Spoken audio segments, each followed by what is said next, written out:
Assalamualaikum warahmatullahi wabarakatuh. Perkenalkan, nama saya Nana Syafiqasari dengan NIM C1C019109, Prodi Akuntansi kelas R09. Baiklah, di sini saya akan mencoba mempresentasikan mengenai akad istisna.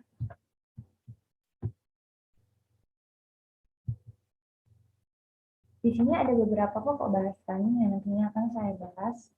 Yang pertama mengenai pengertian akad istisna, kemudian yang kedua mengenai jenis akad istisna, kemudian yang ketiga mengenai dasar syariah, dan yang keempat rukun dan ketentuan akad istisna.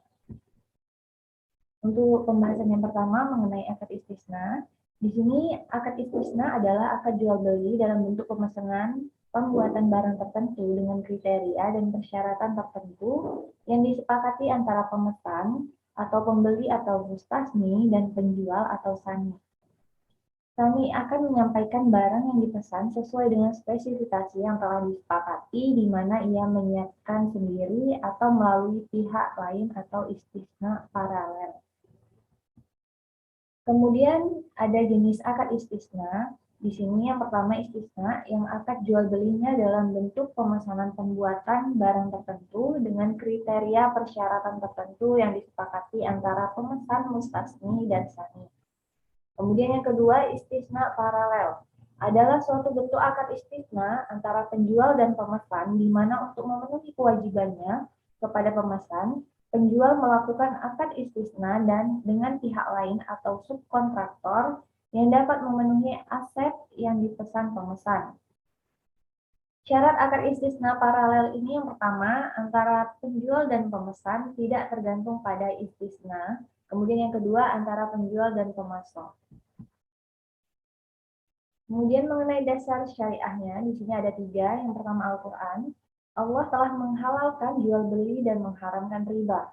Menurut Quran Surah Al-Baqarah ayat 275, berdasarkan ayat ini dan lainnya, para ulama menyatakan bahwa hukum asal setiap perniagaan adalah halal, kecuali yang nyata-nyata diharamkan dalam dalil yang kuat dan sahih.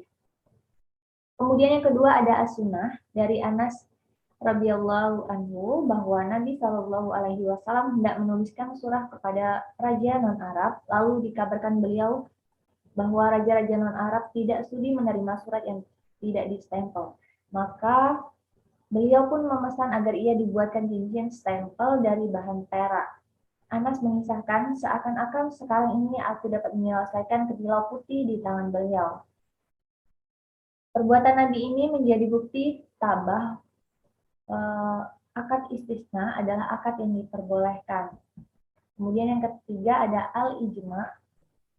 Sebagian ulama menyatakan bahwa pada dasarnya umat Islam secara de facto telah bersepakat merajut konsensus atau ijma bahwa akad istisna adalah akad yang dibenarkan dan telah dijalankan sejak dahulu kala tanpa ada seorang sahabat atau ulama pun yang mengingkarinya.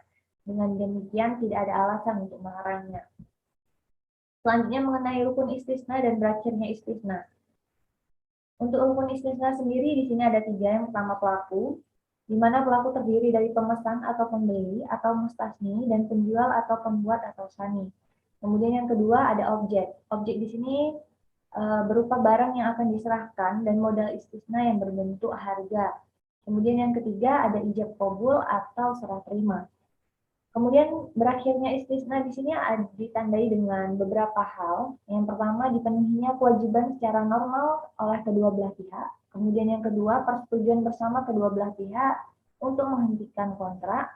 Kemudian yang ketiga, pembatalan hukum kontrak. Pembatalan hukum kontrak ini dilakukan jika muncul sebab yang masuk akal untuk mencegah dilaksanakannya kontrak atau penyelesaiannya. Selanjutnya mengenai ilustrasi kasus akad istisna, di sini ada 3. Yang pertama, pembayaran di muka secara keseluruhan. Proses pembayaran ini dilakukan dengan cara keseluruhan harga barang pada saat akad sebelum aktiva istisna yang dipesan pada pembelian akhir. Cara pembayaran seperti ini sama dengan pembayaran dalam transaksi salam. Kemudian yang kedua, pembayaran secara angsuran selama proses pembuatan.